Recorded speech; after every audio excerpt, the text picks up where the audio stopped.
네, 네. 아마 이번에 지금 자막에 소개된 그 설교 제목은 지난번 제가 했던 그런 내용이었고요. 이번에는 제목을 제가 다음 세대 글로벌 리더십을 어떻게 할 것인가, 영적으로 성령으로 충만해서 나아가야 되겠다, 이런 제목 가지고 준비했습니다. 우리 어린이들 금방 찬양한 그 성산 감리교회 우리 찬양한 그 찬양이 어린이들이 부르니까 너 가슴이 참 먹먹해지네요. It's great grace, 그 은혜, 하나님의 은혜, great 큰 은혜, 그걸 우리 어린이들이 깨끗한 마음으로 또 찬양 드리니까 찬양을 제가 좋아하고 저로서는 너무 큰 은혜가 됐습니다. 오늘날 많은 사람들이 이 팬데믹 코로나 현상 이후로 이제 많은 절망과 두려움과 이런 거에 많이 빠진 것 같습니다. 제가 볼 때. 그래서 뭐 희망적이거나 뭐 소망적이거나 이런 얘기를 하는 것이 아니라 이제 뭐 교회가 지금 힘들다, 어렵다, 네? 목회가 어렵다, 다음 세대가 뭐 어렵다, 이런 얘기들을 많이 듣고 있습니다. 뭐 세상 살기도 힘들어졌다, 이구동성으로. 뭐 선교도 어렵다, 목회도 어렵다. 그러니까 이 눈에 보이는 세상보다 눈에 보이지 않는 세상이 훨씬 더 큰 세상인데도 이 눈에 보이는 이 작은 세상 때문에 갇혀서 살아가는 그런 영적인 현상이 있는 것이 아닌가, 저는 이제 그렇게 보고 있습니다. 그런데 한편으로 저는 이제 어떤 운동을 하고 있느냐면은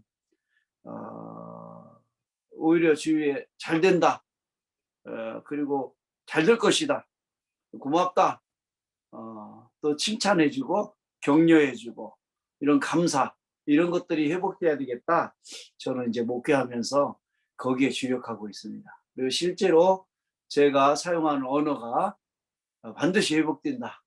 예, 반드시 우리는 하나님의 은혜 앞에서 서게 될 것이고, 하나님께서 해주시는 그런 문화명령들, 복음명령들 앞에서 승리하게 될 것이다. 그렇게 저는 늘 말하고 격려하고 칭찬하고 있습니다. 할렐루야.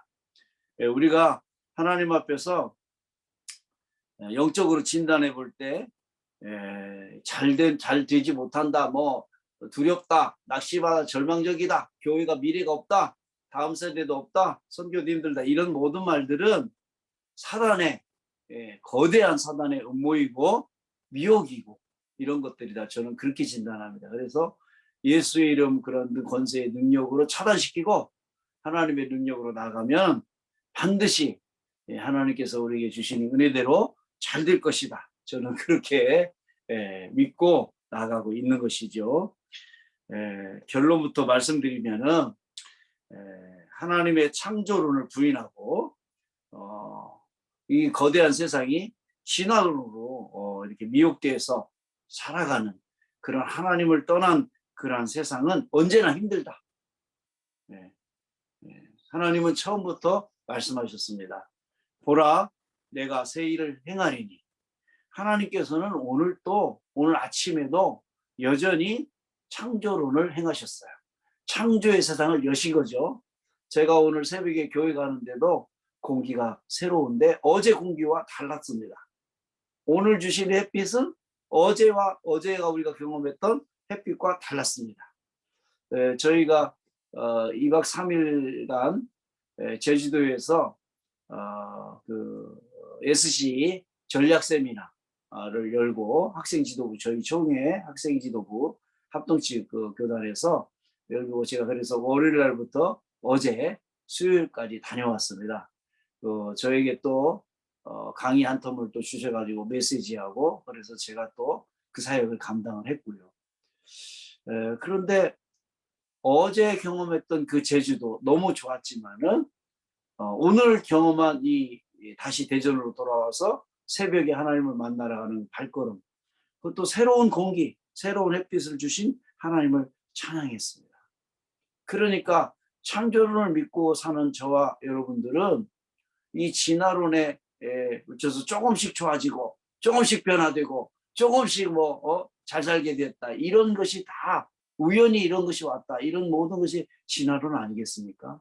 그러나 창조론으로 사는 사람들은 보라 새 것이 되었도다. 하나님은 오늘도 새로운 것을 창조하셨다. 나를 통해서 사랑하는 우리 목사님들을 통해서 선교사님을 통해서 하나님께서 오늘 또 새로운 일을 벌리실 것이다. 할렐루야. 이것이 하나님께서 우리에게 주시는 창조론의 역할이죠. 많은 분들이 지치고 절망하고 낙심하고 두려움 가운데 있고 안 된다, 어렵다 이렇게 말하고 있지만은 하나님께서 오늘 또 내가 새 일을 행하겠다 이렇게 말씀하시는 것입니다. 세상은 여전히 지옥을 향해서 달려가고 있는 기차와 같다. 어떤 분이 그런 얘기를 했습니다. 한 10년 전인가요? 설국열차라는 영화가 나왔죠. 우리 목사님들, 선교사님들 혹시 보신 분들 있으실 텐데, 그 설국열차, 송강호가 주연으로 나오는 그 설국열차가 의미하는, 설국열차가 우리에게 준 메시지가 뭐였습니까? 세상은 허무하다. 다 죽어간다. 세상에 남겨진 것은 아무것도 없다.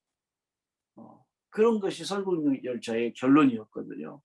그런데요, 바로 그때 그 영화가 상영되는 그때에도 땅에서 그렇게 기차가 막 결론은 아무것도 세상에 결론은 아무것도 없다.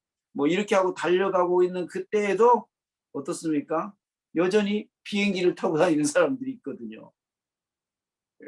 땅에서는 기차가 절망과 낙심과 두려움 가운데 달려가고 있는데 동시에 하늘에서는 비행기를 타고 사역을 떠나는 그런 하나님의 사람들이 있다는 것이죠.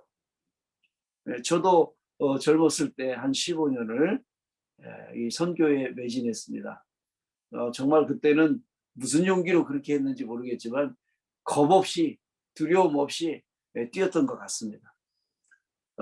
그러니까 땅에서는 기차가 어둠의 기차가 달려가지만 하늘에서는 동시에 비행기를 타고 가는 사역자가 있는 것처럼 산불이 나가지고 엄청난 불이 났죠. 저희 나라에도. 그래서 뭐 집이 다 타고 동물들이 타 죽고 가족들 중에 심지어 불에 타서 희생당한 그런 사람도 있고요. 그런데 그때에도 헬기로 물을 퍼가지고 공수해가지고 불을 끄는 사람들이 있단 말입니다. 땅에서는 불로 화재로 사람들이 타 죽어가고 있는데 하늘에서는 헬기로 물을 공수해서 물을 끄는 그런 사람들이 존재한다는 거죠. 할렐루야. 구약 성경에서는 하나님께서 만들어주신 도피성이 있었습니다.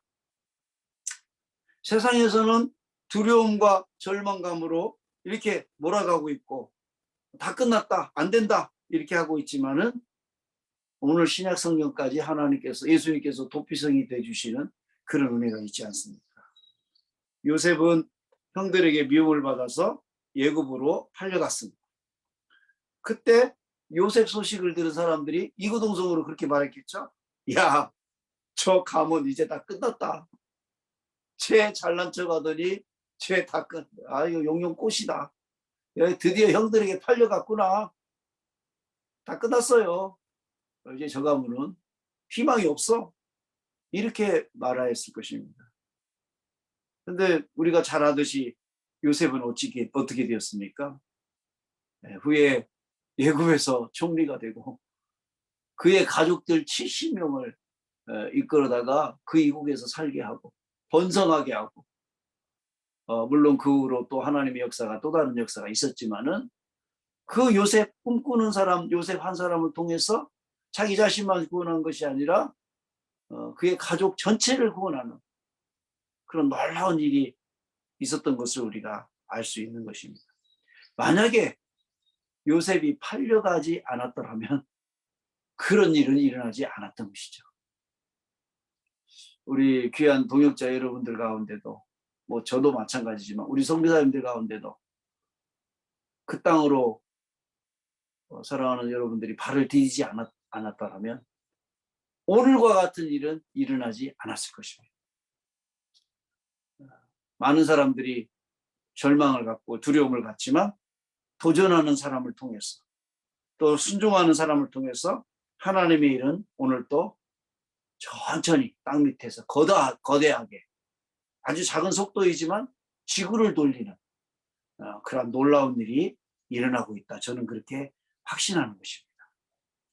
누가복음 17장 20절에서 바리새파 사람들이 하나님의 나라가 언제 올 것입니까? 이렇게 물어보니까 예수님께서 대답하시죠. 하나님의 나라는 눈으로 볼 수 있는 모습으로 오지 않는다. 또한 보라 여기 있다, 보라 저기 있다라고 말할 수도 없다. 왜? 하나님의 나라는 너희 안에 있기 때문이다. 할렐루야. 하나님의 나라가 내 안에 있다. 세상은 절망이고 선교 현장도 절망이고 또 나의 현장도 동서남북이 막혀 있는 것 같고, 그런데 하나님의 나라는 내 안에 있다. 하나님 나라는 내 안에 존재한다. 저는 그것을 붙잡고 가는 것이죠. 사랑하는 우리 동역자 여러분들에게도 하나님의 나라가 내 안에 있으니까 못할 일이 무엇이냐? 하나님이 하시는데 내가 하는 것이 아니라 그러한 비전이 회복되는 그런 은혜가 있게 되기를 바랍니다. 자기를 해체하고 자기를 폭발시키고 자기를 죽이고 예루살렘을 버리고 이렇게 될 때 진짜 성전이 세워지는, 내 계획과 내 비전과 내 생각을 눈에 보이는 사실을 다 내려놓고 새로 세워주실 하나님의 성전을 기대하면서 나아갈 때 모든 상황을 하나님의 시각으로 보게 되는, 하나님의 관점으로 보게 되는 그러한 비전과 인생이 회복되게 될 줄로 믿습니다. 내 모든 인생은 결코 우연히 이루어진 것이 아니다. 하나님의 섭리로 해석이 될 때 과거가 회복되고 현재와 미래가 열리게 되는 것이죠. 할렐루야. 그래서 하나님의 권능은 현상에 묶여있지 않는다. 아멘. 저는 그 사실을 굳게 믿습니다. 하나님의 권능은 지금 현실에 묶여있지 않는다. 사람이 일하면 사람이 일할 뿐이지만 사람이 기도하면 하나님이 일하신다. 할렐루야. 로마서 8장 37절 말씀에 그러나 이 모든 일에 우리를 사랑하시는 이로 말미암아 우리가 넉넉히 이기느니라. 할렐루야. 그러나 넉넉히 이긴다, 이 말씀을 원어에 찾아보면 정복자보다 뛰어난 무기, 정복자보다 뛰어난 권력, 정복자보다 뛰어난 파워십, 힘, 능력, 그것을 의미하거든요.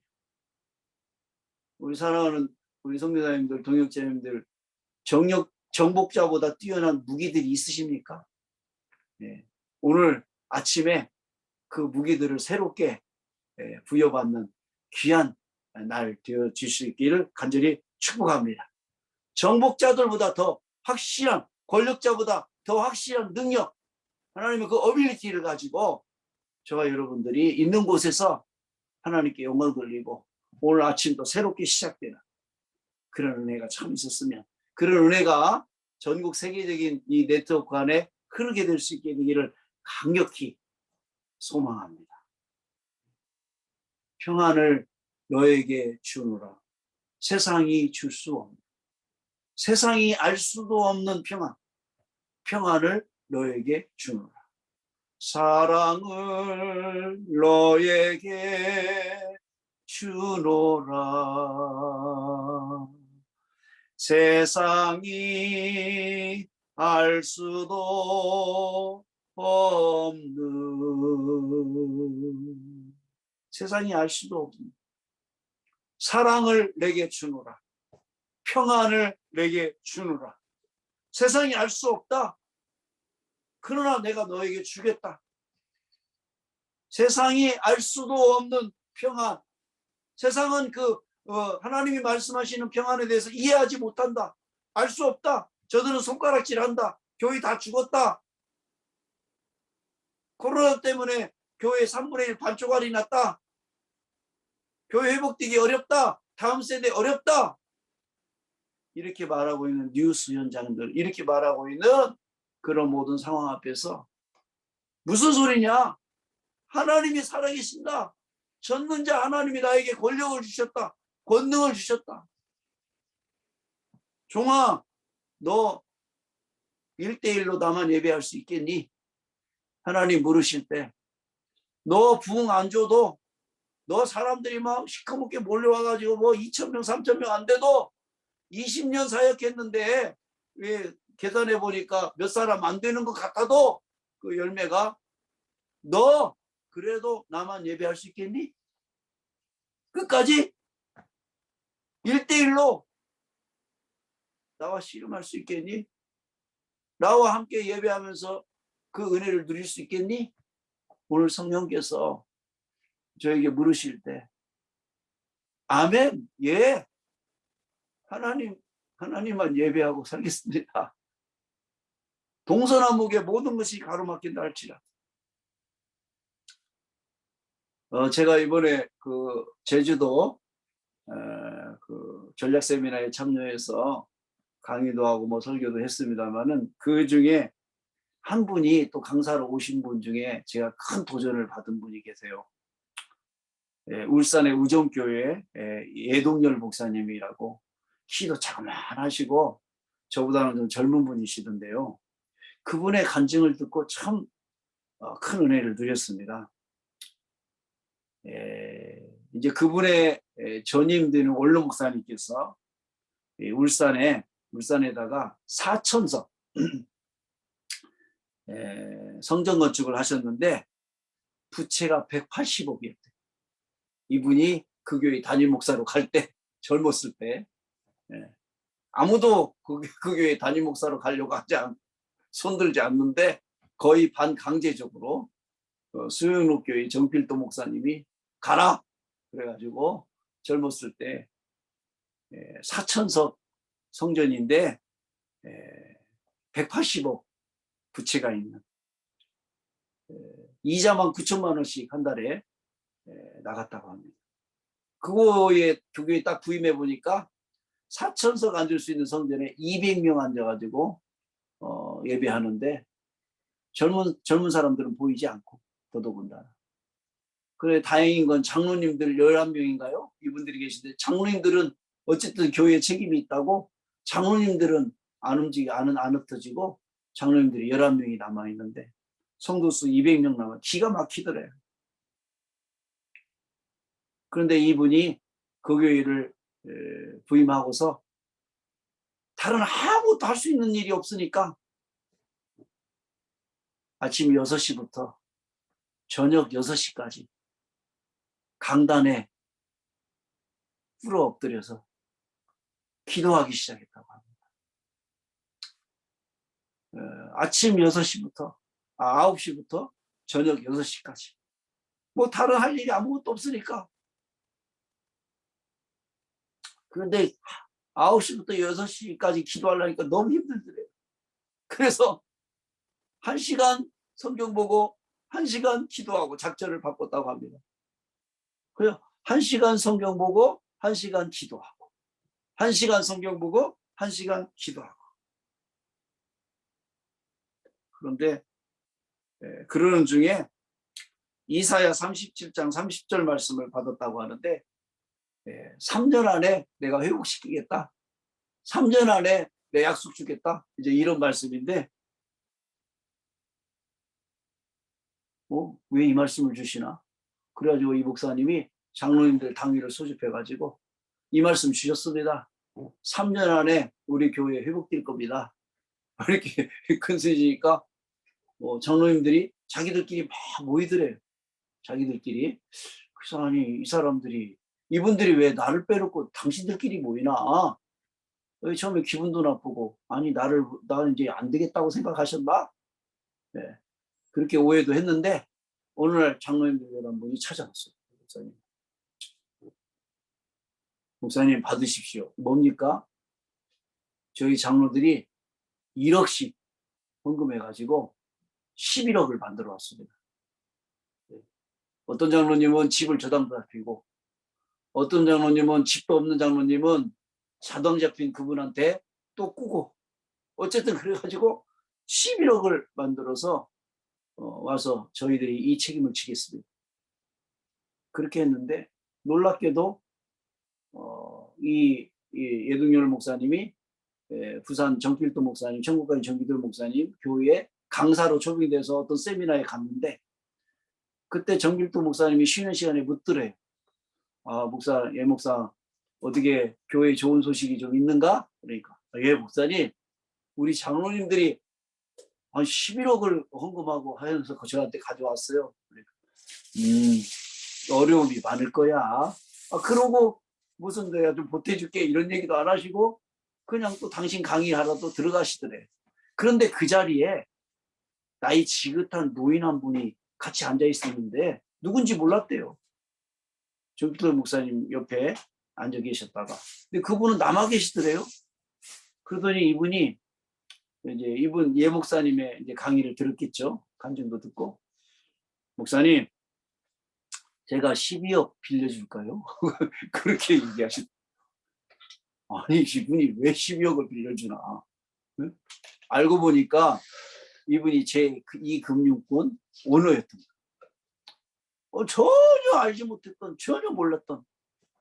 그래서 11억 플러스 12억 해가지고 23억을 그 당시에 캐피탈, 그 캐피탈이 가장 이자가 높지 않습니까? 그 엄청난 이자를 물었던 23억을 일단 불을 껐어요. 뭐 이런 얘기가 있는데 제가 다 시간이 없으니까 23억 캐피탈 불을 끄고 나니까 이자가 9천만 원 내던 게 4,500만 원으로 줄어들고 그러면서 성도들이 하나님 5명 등록, 10명 등록 이렇게 하면서 교회가 회복되기 시작해가지고 정확히 3년 만에 교회가 여유를 찾게 돼요. 여전히 빚은 남아있었지만 정확히 3년 만에 흑자를 내겠구나. 이제 교회가 이제 전환되겠구나.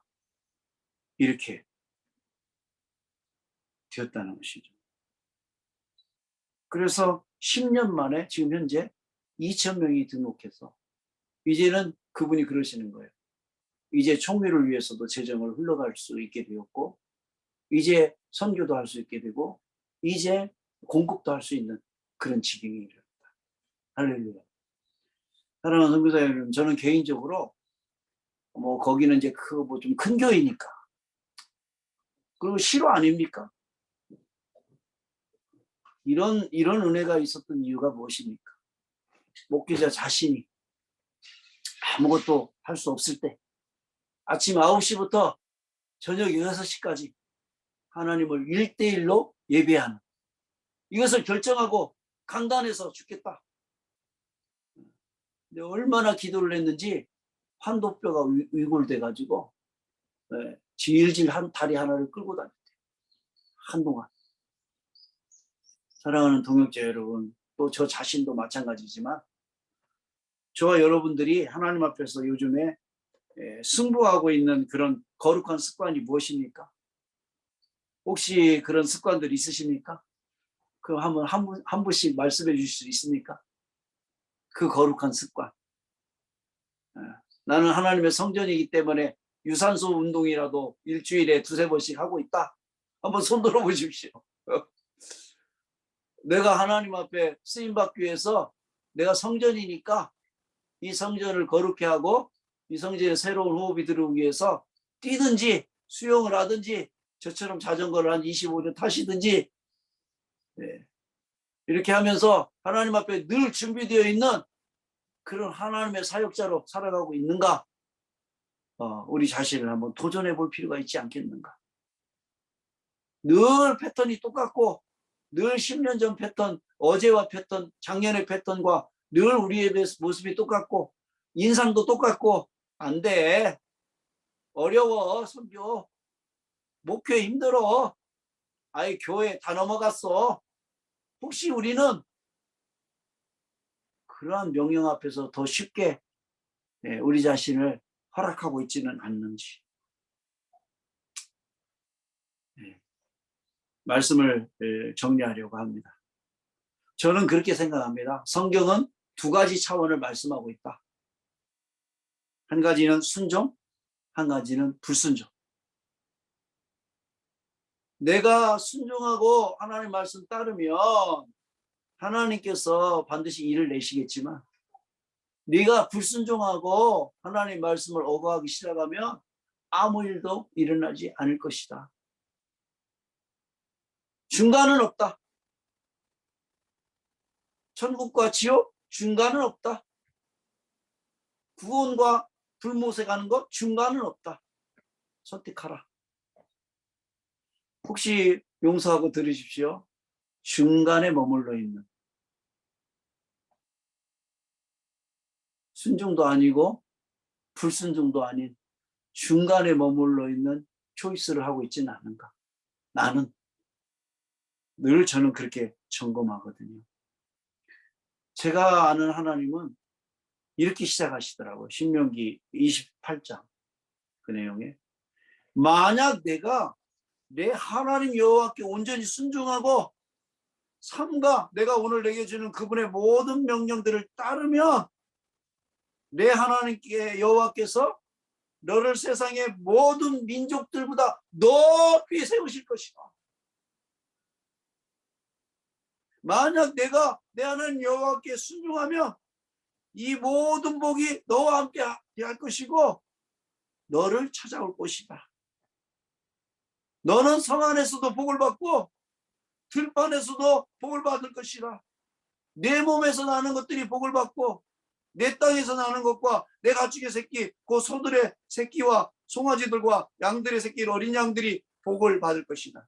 내 바구니와 내 반죽 그릇이 복을 받을 것이다. 내가 들어가도 복을 받고 나가도 복을 받을 것이다. 믿어지십니까? 아멘.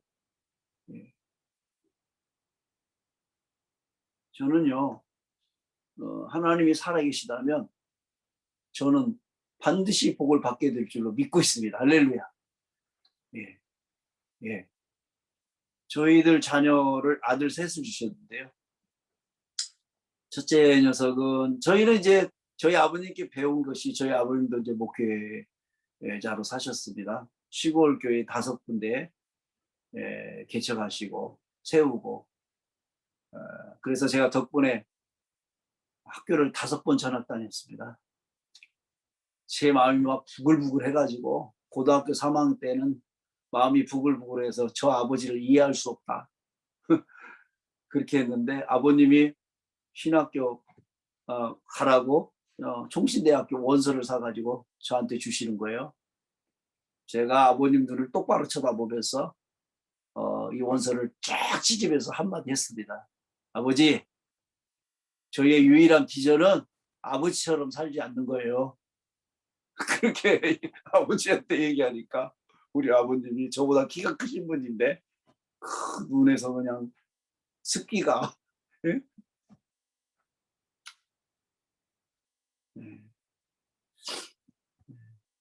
그 교회 섬기느라고 제가 일반 대학 아버님 말 순종하고 일반 대학 가서 총학생장 하면 제가 79학번인데요. 그 당시 일반 대학 가서 총학생장 하면 뭐 하죠? 데모하고 다니느라고 뭐 그냥 데모를 한 게 아니고요. 전국의 총학생들 다 모아가지고 지시 내리고 제가 꽤 그런 정이 부르짖다고 말이죠. 핵심 멤버였거든요. 그래서 끌려가서 모처에 가서 고문받고 손톱 발톱 지금 다 새로 난 손톱 발톱입니다. 감옥 가고 그러다가 유학을 갔는데요. 영어가 좀 들릴만 하니까 신경 쓸 위험이 왔어요. 도피 유학을 간 거죠. 준비 없이. 그래 아버님한테 전화를 드려가지고 아버지 맨 마지막 부탁입니다. 3,000불만 좀 보내주십시오. 3,000불 정도 있으면은 제가 공부를 시작할 수 있을 것 같습니다. 저희 아버님 딱 하시는 말씀, 네 힘으로 하지 못하면 돌아오너라. 그래가지고 제가 너무 힘들었습니다. 그랬더니 조금 후에 감비아에 계셨던 이재원 선교사님한테 전화가 왔어요. 이재원 선교사님은 저의 주일학교 선생님이시고 저희 아버님 제자십니다. 너 뭐하고 있냐? 유학 실패하고 뭐 내가 껄로페 뭐하고 있니? 빨리 와! 네.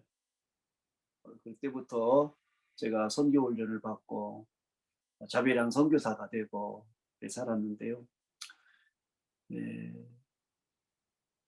성령 받고 그때부터 하나님 앞에 재헌신하기 시작해서 오늘날까지 와 있습니다. 제가 40에 한국에 들어와서 목회를 시작했습니다. 이제 아들들 셋이 있는데 저희 아버님한테 배운 것처럼 입학금만 내주고 대학을 가면 입학금만 내주고 이제 너는 내 자식 아니다. 네 입으로 공부해라. 이렇게 했거든요. 근데 놀랍게도 하나님께서 큰 은혜를 주셔서 결혼해서 제가 손자, 손녀도 보고요.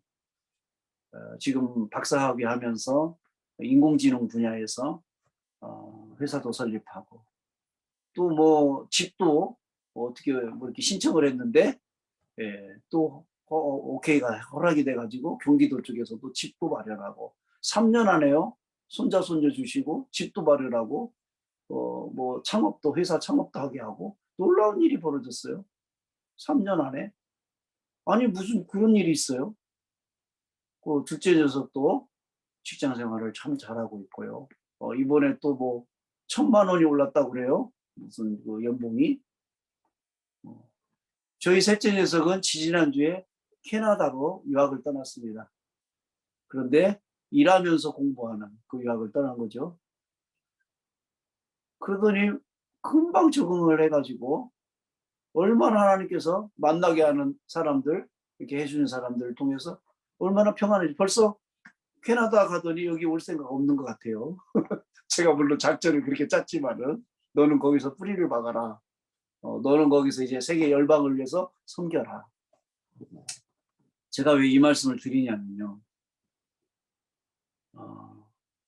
저희 아버님께 배운 대로 늘 심으면서 늘 기도하면서 하나님 앞에 서 있다 보니까 제가 계산했던 시간보다 훨씬 빠르게 제가 기도했던 기도보다 훨씬 더 다르게 저는 10을 위해서 기도했다면 하나님은 100을 통해서 역사하시고 제가 이번에 대전신학교 학장도요. 제가 학장될 차례가 아니었어요. 그런데 학장할 분이 못하겠다. 용태를 선언하시는 바람에 제가 이사들 50명 있는 현장에서 갑자기 추천받아가지고 학장 추천받아서 학장된 겁니다. 신학교 학장이. 있을 수 없는 일이 일어난 거예요. 뭐 자격이 있어서 제가 그런 게 아니고요. 근데 요즘에 그런 일이 제 주위에서 엄청 일어납니다. 말씀을 정리하고자 합니다. 사랑하는 우리 귀한 존경하는 귀한 동역자 여러분, 선배님, 네, 우리 선교사님들이 다 저희의 선배님이시거든요. 네, 또 우리 동역자 되시는 분, 또 후배님, 이 세계 선교를 위해서 평생 헌신하시고 이 길을 가시는 사랑하는 동역자 여러분, 이제 저와 여러분들이 해야 할 일은 하나님의 말씀을 믿는 것입니다. 전능하신 하나님의 말씀을 단순하게 믿는 것이죠. 그분이 일하실 것이다. 내가 기도하면 하나님이 일하실 것이다. 그 단순한 진리, 그 앞에 우리가 순종한다면 하나님은 일하실 것이다. 오늘도. 그 일이 비록 내 앞에 10명이 모여있든지 1000명이 모여있든지 10,000명이 모여있든지 상관없다. 나는 1대1로 하나님을 예배할 것이다.